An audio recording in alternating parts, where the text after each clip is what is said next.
ẹni tí Ọlọ́run bá ṣe ní mùsùlùmí.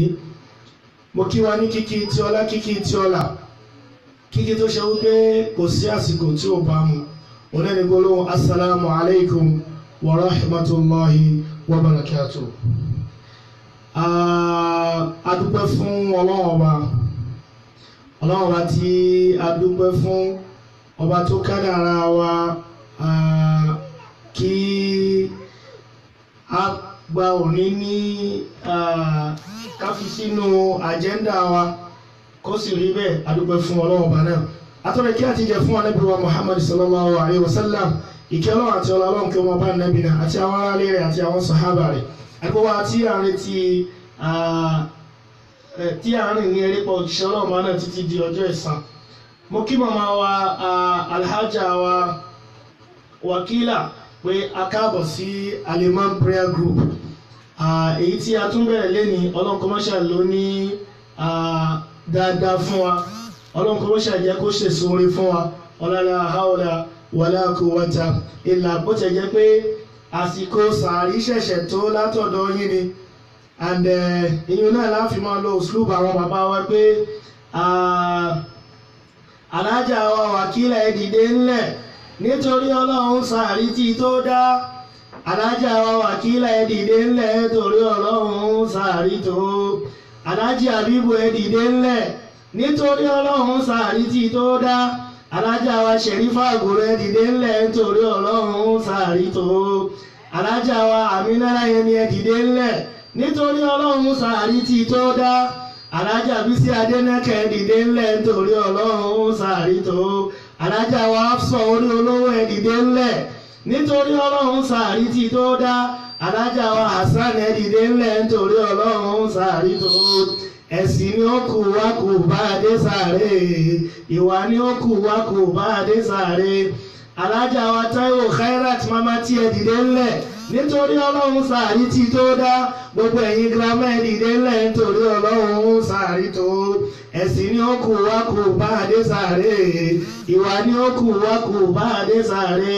Gbogbo ẹ̀yin àlùfáà wa ní Al-Iman ẹ dìde nílẹ̀ nítorí Ọlọ́run sàárì tí tó dá. Gbogbo wa ní Al-Wakila ẹ dìde ńlẹ̀ nítorí Ọlọ́run sàárì tó. Ẹ̀sìn ni ó kù wá kù bá dé sàárè, ìwà ni ó kù wá kù bá dé sàárè. Ẹlòmíì mọ̀ òkè ṣé ìṣe pé igbó ni Abdulhakeem fi jẹ sàárì? Sàárì láago 10 kọjá, irú sàárì ewó, irú sàárì ṣẹ̀tọ̀ níyàwó láṣẹ ń jẹ rárá o. Àwọn Amẹ́ríkà, àwọn ará Amẹ́ríkà ni mò ń jí dìde pé wọ́n kú sàárì. Mo kí màmá wa Àmọ̀kẹ́ Tìjání, wa alaikum salam wa rahmatullahi wa barakatuh. Mo kí ọ̀gá mi Sheikh Abdulaziz Bọ́lájí Dubai Prince, wa alaikum salam wa rahmatullahi wa barakatuh. Mo kí màmá mi láti ìlú Ẹ̀pẹ́ lọ́nlọ́n, màmá wa Ẹ̀bùdọ́lá Gíwá, Alájà Ẹ̀bùdọ́lá Gíwá, wa alaikum salam wa rahmatullahi wa barakatuh. Ẹ káàbọ̀ sórí ètò. Lẹ́yìn pẹ̀lú ògo Ọlọ́run, a bẹ̀rẹ̀ pẹ̀lú tafsir Suratul Kahf bí a ṣe wí, Quran chapter 50, Quran chapter 50 verse agbe láti verse 1. A'udhu billahi minash shaitanir rajim. Bismillahir rahmanir rahim. Alákọ̀ọ́kọ́, Ọlọ́run sọ fún Ànábì wa Muhammad sallallahu alaihi wasallam, wa idha qara'ta al-Qur'an fasta'idh billahi minash shaitanir rajim. Ọlọ́run ní wa idha qara'ta al-Qur'an, wa idha quri'a al-Qur'an kí kọ́kọ́ mú láti bẹ̀rẹ̀. Wa idha quri'a al-Qur'an fastami'u lahu wa ansitu la'allakum turhamun. Ọlọ́run ní tí wọ́n bá ti ń kí al-Qur'an, fastami'u lahu, ẹ tẹ́tí kẹ́ máa gbọ́ ni, wa ansitu kẹ́ sì dákẹ́, la'allakum turhamun. Bóyá Ọlọ́run lè tara bẹ́ẹ̀, Ọlọ́run ó lè fi kẹ́yìn. Lẹ́lẹ́kejì Ọlọ́run ní wa idha qara'ta al-Qur'an fasta'idh billahi minash shaitanir rajim. Ọlọ́run ní bí wọ́n bá ti ń kẹ́ al-Qur'an fasta'idh billahi minash shaitonir rajim. Ọlọ́run ọba fúnra rẹ̀ ló ní ká ṣe bẹ́ẹ̀ wípé bóyá a bá ti fẹ́ ka al-Qur'an fasta'idh billahi minash shaitonir rajim. Káwá ṣọlọ́dọ̀ shaiton ar-rajim, ẹni ẹ̀kọ́, ẹni ègbé ni, ẹni tó ti ṣorí ibú láti àkọ́kọ́ ọjọ́ rẹ̀. Ọlọ́mọdé aṣorí ibú. Shaiton ti ṣorí ibú lákọ̀ọ́kọ́ ọjọ́ rẹ̀ ló fi jẹ́ pé gbogbo àwọn ẹni tí ń gbéraga ọmọ ìyá èṣù ni wọ́n. Torí pé tó kó bá Shaiton jọ náà ìgbéraga ni. Tó ní ana khairu minhu khalaqtani min narin wa khalaqtahu min tin. Ọlọ́run uhbit jábọ́ kúrò mi fa innaka rajim. Látòní ìlọ ó ti dẹni ẹ̀kọ́, ó ti dẹni ìgbé, ó ti dẹni tí àwọn èèyàn máa ṣẹ́bilé, ó ti dẹni táwọn èèyàn bá rí báyìí tí wọ́n à ní fẹ́ rí tí wọ́n máa ṣẹ́pẹ̀lẹ́ fún. A'udhu billahi minash shaitonir rajim. Bismillahir rahman. Àwọn afọ́nimọ̀ tafsir wọ́n ní èéṣe tó fi jẹ́ pé a máa wáṣọ lọ́dọ̀ Shaiton ar-rajim, ẹni ẹ̀kọ́, ẹni ègbé ni. Ìdí ni wípé Shaiton la'natullah alayhi òun ni yìí jẹ́ kí n tí èèyàn bá kà kó dúró lára. Ó yẹ ká máa ṣe mà nígbà tá a bá rí àáfà tí ó yẹ kó máa kó àwọn èèyàn lẹ́kọ̀ọ́ tó jẹ́ pé òun gan ni ìbàjẹ́ ń bẹ lára rẹ̀. Àfáàní limadha ta'allamuna wa ma fadlu ilmina idha lam yufidna kullu ma nata'allamu limadha ta'allamuna. Mo kí àwọn alájí wa Bashir Adébẹ́sìn, wa alaikum salam wa rahmatullahi wa barakatuh. Ahlan sheikh. limadha ta'allamuna وما فضل علمنا إذا لم يفدنا كل ما نتعلم لماذا تعلمنا. Kí ló dé tẹ́ kẹ́kọ̀ọ́? Mo kí ọ̀gá mi láti ìlú Mamlakatul Arabiyyatu Saudiya Alhaj Sheikh Fadilata Sheikh Abdul Kabir Kọ́lá ọmọ owó bàbá owó. Mo kí ahlan Sheikh, ẹ káàbọ̀ sáàrin wa. Àfáàní limadha ta'allamuna, kí ló dé tẹ́ kẹ́kọ̀ọ́? Wa ma fadlu ilmina, kí ni àǹfààní, kí ni fadlu, kí lọ́lá tí ń bẹ níbi ẹ̀kọ́ tẹ́ kọ́? Idha lam yufidna kullu ma nata'allamu,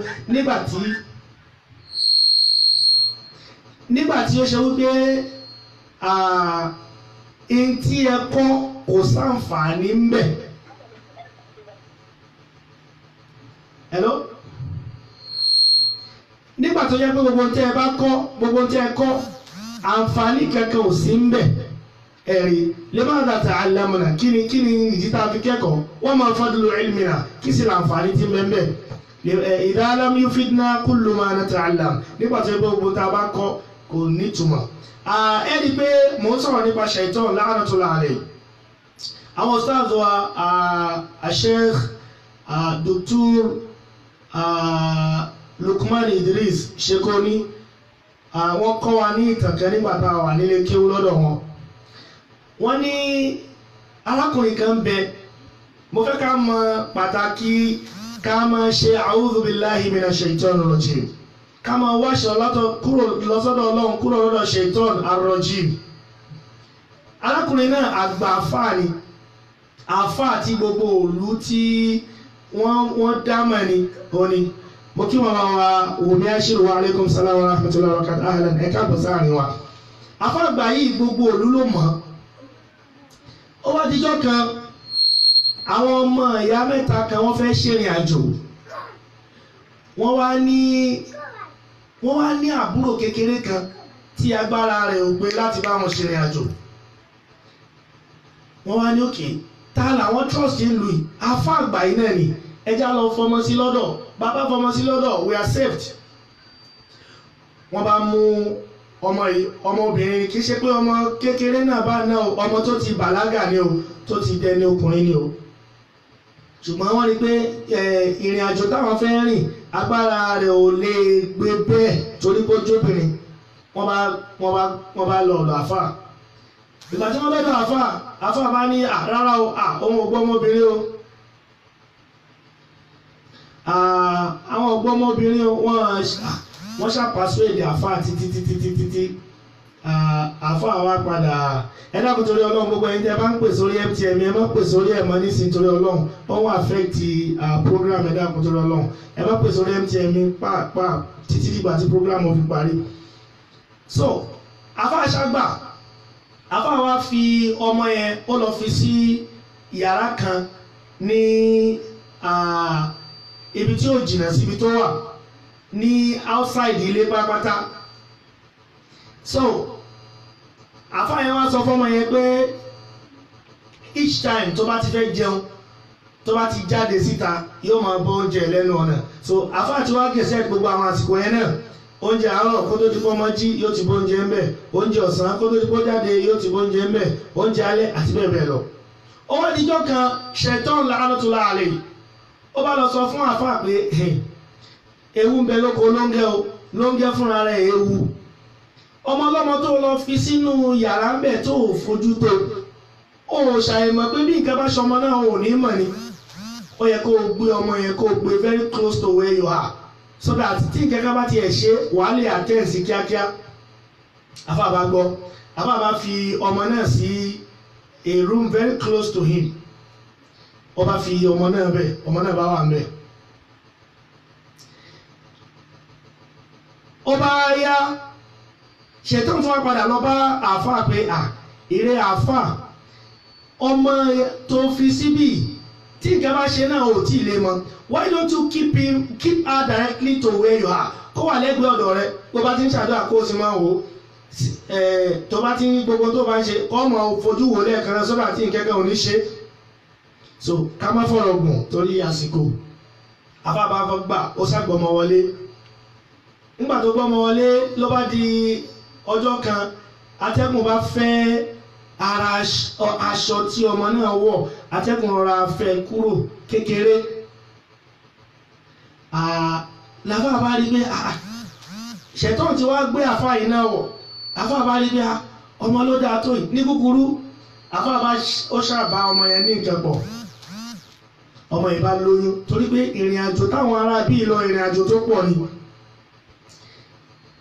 Ìgbà tá àfà lóyún ẹtí ọmọbìnrin bá lóyún Ṣẹ̀tán wá lọ bá àfà pé ìrẹ́ àfà ọmọ yìí tó lóyún yóò kó bá ọ yóò bá ìméjì ẹ jẹ́ yóò tàbùkù bá ọ lílù ó ṣe pa so that at least tó bá ti kú àwọn èèyàn ní mọ tó lọ then àṣírí rẹ náà lè bọ̀. Àfà bá tún gbọ́ sí Ṣẹ̀tán lẹ́nu àfà bá pa ọmọ yẹn wá kú ọba sin kò wá ju bí ọjọ́ kejì àbí ọjọ́ kẹta tí àwọn ẹ̀gbọ́n ọmọ náà wọ́n bá dé inú wọn dùn wọ́n kí àfà ẹ ṣé o ẹ wo ọlọ́run bá yóò wá dúpẹ́ fún yín jazakumullahu khairan wọ́n ṣàkí dáadáa làbá bá bú sẹ́kún. Kí ló ṣẹlẹ̀ òyìn ìjẹta ni àbúrò yín ló fò sẹ́lẹ̀ tó kù inú wọn wá bàjẹ́ náà pé ẹ̀tọ́ kò sí atrọ́ọ̀sì ẹ̀ wọ àfà a ti mọ̀ pé èèyàn rẹ ni ó ẹ mọ̀ wọlé kò sí wàhálà wọ́n bá lọ. Ṣẹ̀tán wá lọ bá àwọn ẹ̀gbọ́n ọmọ ẹgbẹ́ ẹ mọ̀ tí ẹ gbọ́ èèyàn sọ fún yín pé èèyàn ti kú náà báwọn ẹ sì wá gbà bẹ́ẹ̀ ó yá ẹ sọ pé ẹ fẹ́ rókù ọmọ. náà bá bá àfà pé ṣé a lè rí ibi tí wọ́n sin ọmọ ṣé a lè rókù ọmọ ẹ lè rí kí ló dé wọ́n bá lọ bẹ̀ nígbà tí wọ́n ṣàwò òkú ọmọ jáde wọ́n bá rí wípé ọ̀bẹ ni àáfàá fi dú ọmọ lọ́rùn nǹkan burúkú báyìí ló ṣe ọ̀rọ̀ bá ṣá di wàhálà wọ́n bá kó ẹjọ́ lọ sí ọ̀dọ̀ ọba. Ọba wa ní ẹni tó ṣerú eléyìí àwọn ó pa láàrin ọjà ní ọjọ́ keje ọjọ́ náà làwọn ó pa wọ́n bá máa fa àwọn bá dì í mọ́lẹ̀ níbo díjọ́ keje Ṣẹ̀tán bá wá bá pé nísìnyí wọ́n pa ọ́ ṣé o ti wá ṣetán láti o ti ṣetán láti pé kí n ràn ọ́ lọ́wọ́ kémi èṣù kí n ràn ọ́ lọ́wọ́ àfàbá òun ṣetán tó bá ti lè ràn mí lọ́wọ́ ìjọ náà sì pé wọ́n sì pa àfà sì kú ẹ rí i pé at the end of the day ó ti padà wá dẹni èṣù ó sì kú sí díẹ̀. Ọlọ́run sọ fún wa láyé kan náà Al-Qur'an Ọlọ́run ní kamathali shaytan idh qala lil-insani ukfur falamma kafara qala inni bari'un minka inni akhafu Allaha rabbal alamin. Ọlọ́run ní kamathali shaytan rí àpẹẹrẹ shaytan example èṣù ìkọ́lẹ̀ linsan nígbà tó bá sọ fọ́mọ èdè ènìyàn pé ukfu ẹ lọ yapa àṣẹ Ọlọ́run falamma kafaru tọ́mọ èdè ènìyàn wá yapa àṣẹ Ọlọ́run tó kọ́ọ̀là èṣù wà ní inni bari'un minka èmi àti ẹ̀ à ń ṣe nǹkan kan náà o torí pé èmi inni akhafu Allaha rabbal alamin torí pé mo páyà Ọlọ́run ọba tí ó ní gbogbo ayé rabbul alamin. níbo míì Ọlọ́run bá ní lamma qudiya al-amr ní suratul Ibrahim kàkà mú wa tó dípé shaitan ẹ̀rí pé nínú nísìnyí Ànábì sallallahu alaihi wasallam Ànábì ní idha jaha Ramadan tí Ramadan bá ti dé futihat abwabul janna Ọlọ́run ọba tí ọlá rẹ̀ ga yóò wá ṣí gbogbo lẹ̀kùn tó wọnú ilẹ̀kùn mẹ́jẹ̀ẹ̀jọ tó wọnú àlìjẹ́nà kalẹ̀ wa ghuliqat abwabun nar Ọlọ́run ọba àlekọ́lá yóò wá ti gbogbo ilẹ̀kùn tó bá wọnú náà yóò wá fi àwọn ṣètọ́n yóò wá fi sínú ìgbèkùn ẹ̀rí ẹlòmíì òun ni ṣètọ́n ní ààrẹ nísìnyí ẹlòmíì ni ṣètọ́n ní ààrẹ èyí ṣe torí pé a ti gbé ṣètọ́n dé ẹnìkan bí mí níbèrè ní mọ́ṣáláṣí lánàá pé ya imam àdìsí kan wà tí Ànábì sallallahu alaihi wasallam sọ wípé istawu wala takhtalifu fatakhtalifu qulubukum pé torí ṣebí torí tá a fi ń fẹsẹ̀ kóra wa náà ni pé torí kí ṣẹ̀tọ́n mọ́ bá máa dá wáṣíwáṣà kalẹ̀ láàrin wa ó dá nísìn a ti gbé ṣẹ̀tọ́n dè ṣé a tún ní ìdí ká fi ẹsẹ̀ kóra wa mọ́ a fẹsẹ̀ kóra wa torí pé lára ṣùrùtù ìrun náà ni pé tó wáyé pé jẹ̀mọ́ la fẹ́ kí a fẹsẹ̀ kóra wa. So Ọlọ́run ní lamma qudiya al-amr nígbà tá a ti dájọ́ Ọlọ́run ní faqala shaytan Ọlọ́run ní èṣù wa sọ pé inna Allaha wa'adakum wa'da al-haqq ẹ̀rí Ọlọ́run ọba yín ṣàdéhùn àdodo àmì mi èṣù mo bá yín ṣàdéhùn mo sì jàǹbá àdéhùn yín pé lẹ́ni o ẹ lè ràn mí lọ́wọ́ èmi náà ò sì lè ràn yín lọ́wọ́ èso máa wá dá ọlọ́run pé fala talumuni do not blame me today walumu anfusakum ẹ̀yin ni kẹ́ blame ara yín torí pé ọlọ́run ọba yín ó ti fún yín lódodo ó ti parí ẹ̀ fún yín àmọ́ ẹ̀yin lẹ èmi sì dá bá yín dá àdéhùn èmi sì yapa yín àmọ́ gbogbo àdéhùn tó ọlọ́run ọba yín bá yín ṣe ọlọ́run ọba yín ò yapa rárá ẹ̀yin lẹ yapa so ìdí nìyẹn tẹ́ fi mọ bẹ́ẹ̀ ti mọ lónìí.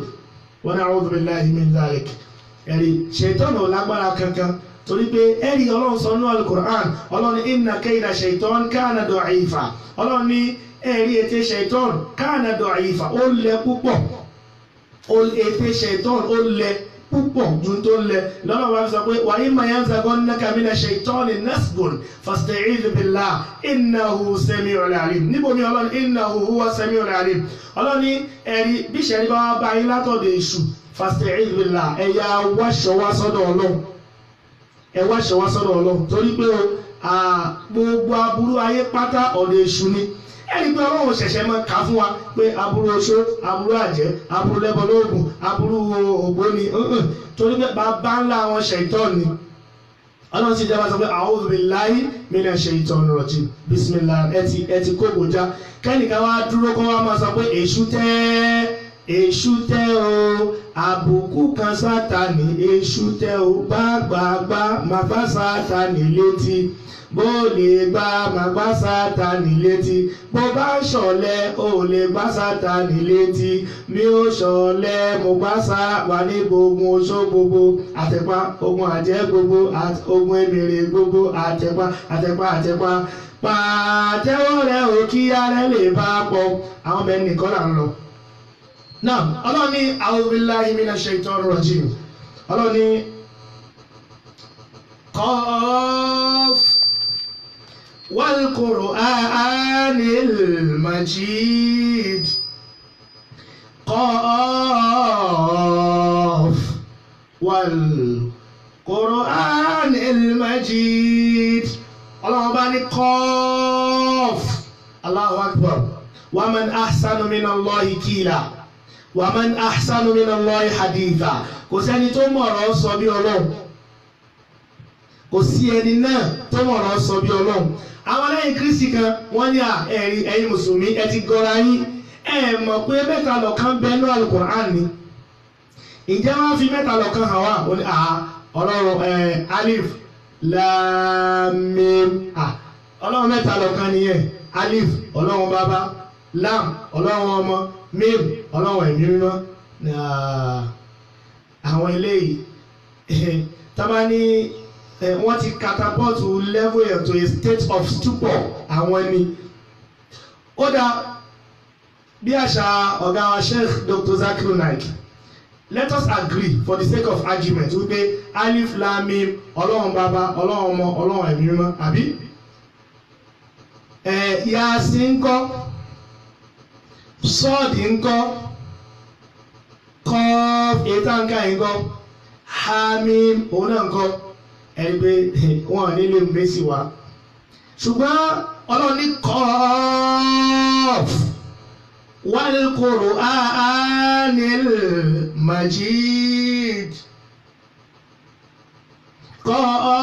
kọ́ọ̀f wal Qur'anil Majid ẹni pé tá a bá wo Al-Qur'an Ọlọ́run ọba àlékè ọlá ló sọ ọ́ kalẹ̀ Ọlọ́run ló sì mọ ìdí tó fi sọ ọ́ kalẹ̀ Ọlọ́run sì mọ̀ọ́mọ̀ sọ ọ́ kalẹ̀ lédè Lárúbáwá Ọlọ́run tún wá kóòdì Qur'an náà pẹ̀lú bó ṣe jẹ́ pé èdè Lárúbáwá ló sọ kalẹ̀ gbọ́dọ̀ tẹ́ ẹ bá sọ pé èdè Lárúbáwá la fi sọ kalẹ̀ ọ̀ya ẹ̀yin Lárúbáwá ẹ bọ́ síbí ẹ wá sọ̀túnmọ̀ alif lam mim fún wa ẹ wá sọ̀túnmọ̀ yasin fún wa ẹ wá sọ̀túnmọ̀ kọ́ fún wa àwọn kan tiẹ̀ sọ pé gbogbo àwọn lẹ́tàsì àdírẹ́sì Ọlọ́run ni pé àdírẹ́sì Ọlọ́run ni pé Ọlọ́run ló mọ̀ tó fi kóòdì àdírẹ́sì ẹ̀ ṣùgbọ́n bẹ́ẹ̀ Ọlọ́run mọ̀ nínú ọlánú àánú ẹ̀ gẹ́gẹ́ bá àwọn onímọ̀ tafsir bí wọ́n ṣe sọ Ọlọ́run mọ̀ ó fi bẹ́ẹ̀ kí àwọn Lárúbáwá pé ẹ má rò wípé gbogbo ń tá a bá sọ̀kalẹ̀ sínú Al-Qur'an lẹ́lẹ́ mọ̀ túmọ̀ ẹ̀ Ọlọ́run ṣàbàkẹ́ àfáàwà Sheikh Fadilatul Imam Dr. Lukman Idris wọ́n ní ìgbà míì wà tí Ànábì sallallahu alaihi wasallam tó bá ń bá wọn sàábé sọ̀rọ̀ àwọn sàábé wà sọ pé ya Rasulullah na'rifu hadha wa kayfa hadha wọ́n wá sọ fún àwọn ilé àwọn òṣìṣẹ́ Ọlọ́run èyí tó wí èyí ó yé wa àmọ́ wa kayfa hadha èyí tó ń kọ́ wọ́n wá ní ó dá ìbéèrè táwọn fẹ́ béèrè ní wípé ṣé Yorùbá ni Ànábì fi ń bá wọn Lárúbáwá sọ̀rọ̀ ní àríwá o ṣe bí Lárúbáwá náà ní fi ń bá wọn sọ̀rọ̀ síbẹ̀ àwọn ọ̀rọ̀ míì wà tí iye wọn tí wọ́n tún wá bí Ànábì ilé òṣìṣẹ́ Ọlọ́run èyí ṣe kí ni túmọ̀ eléyìí Ọlọ́run ní wal Qur'anil Majid Allahu Akbar lọ́dọ̀ àwọn àfáà wọ́n ní wáwò yẹn wáwò olùkọ́sàm ni wáwò ìbúra wáwò oríṣiríṣi ló wà wáwò lè hàlì ń bẹ wáwò lè stirakul jíìsì ń bẹ wáwò lè àtìfù ń bẹ àti bẹ́ẹ̀ bẹ́ẹ̀ lọ bọ́m̀bì wáwò olùkọ́sàm ni kàwàdùhà wal-layl wan-nahar wal-fajr àti bẹ́ẹ̀ bẹ́ẹ̀ lọ. Ànábì wa Muhammad sallallahu alayhi wa sallam àsìkò ti lọ. Ànábì ní man kana halifan falyahlif billah aw liyasmut. Ànábì ní ẹnikẹ́ni tó bá fẹ́ búra kó yá búra pẹ̀lú orúkọ Ọlọ́run aw liyasmut àbí kó ṣẹnu rẹ̀ ní mọ́nu kó ṣàgbéjẹ́ mọ́wọ́ kó dákẹ́ ẹnu ẹ̀. Àwọn àfẹ́ẹ̀sìn wọ́n ní kò dáa tó ká sọ wípé mo fi Mọ́kà àti Mẹ̀dínà mo fi búra mo fi Kàábà mo fi búra mo fi Kùránì mo fi búra àyè fi Mákà búra àyè fi Mákà àti Mẹdínà búra àyè fi Kàábà búra àyè fi Kùránì búra kúl qasamtu bi rabbil Qur'an qasamtu bi rabbil Kaaba qasamtu bi rabbil Makkata wal Madina mo fi qasamtu bi rabbil Qur'an mo fi Ọlọ́run tó ní al-Qur'an mo fi búra mo fi Ọlọ́run tó ní Mákà àti Madina mo fi búra mo fi Ọlọ́run tó ní Kaaba mo fi búra bẹ́ẹ̀ láti búra gẹ́gẹ́ bẹ́ẹ̀ láti sọ pé wallahi tallahi thumma billahi alladhi la ilaha illa hu ẹni pé Ọlọ́run náà láti fi búra ẹ̀ àgbúdọ̀ fi nǹkan mí búra pé Ògún ń gbọ́ Jésù ń gbọ́ bí àṣà Ustaz wa Muhammad Jami Alaba Adégúnwà Ọ̀tápọ̀ wọ́n ní kírísítẹ̀ sọ pé níwájú mẹ́ta lọ́kan tá àgbúdọ̀ pè jẹ́rìí irọ́ mẹ́ta lọ́kan gan irọ́ lòun fúnra rẹ̀ mẹ́ta lọ́kan yẹn irọ́ ni torí pé in the book of Deuteronomy chapter 6 verse 4 lásìkò Mósè wọ́n bi Mósè léèrè pé Mósè ní gbọ́ Ísírẹ́lì o Olúwa Ọlọ́run wa ọ̀kan ni in Mark chapter 12 verse 28 and 29 wọ́n wá bá Jésù ìkànnì àwọn ọkọ̀ tọ̀ Jésù Kristi wá nígbà tó ní wọ́n ti ń bira wọn léèrè ọ̀rọ̀ ó sì rí pé Jésù ń dáhùn rere ó sì bi Jésù léèrè wípé èwo ni èkíní nínú àwọn òfin Jésù sì dá lóhùn wípé èkíní nínú àwọn òfin ni gbọ́ Ísírẹ́lì Olúwa Ọlọ́run wa Olúwa kan ni ìmọ̀lá ti wá ní mẹ́ta lọ́kan ẹ lè gbé ètò lè púpọ̀ pẹ̀lú ọgbọ́n náà inshallah ta'ala tó bá di program a ní aago 9 sí aago 9 àbọ̀ a máa tẹ̀síwájú inshallah tó gbé program eléyìí àwọn ará Amẹ́ríkà ni ó sì kú bí 30 minutes láti fi ṣe àwọn nǹkan míì kí Ọlọ́run ọba àlekíọ́lá kí ó mọ́ṣẹ́ ìjẹ́ kí á gbọ́rọ̀ rẹ̀ yé ju bí a ṣe ṣàlàyé lọ Quran chapter 50 Suratul Qaf والقرآن المجيد الله أكبر قاف والقرآن المجيد mo kí gbogbo ẹ̀yin tẹ́ wà lórí ètò inshallah ta'ala tó bá di aago 9 sí aago 9 àbọ̀ Nigerian time ní o pẹ̀lú ògùn Ọlọ́run a tẹ̀síwájú níbi tafsiri náà inshallah subhanakallahumma bihamdik ashhadu an la ilaha illa ant astaghfiruka wa atubu ilayk subhana rabbika rabbil izzati amma yasifun wa salamun ala al mursalin walhamdulillahi rabbil alamin.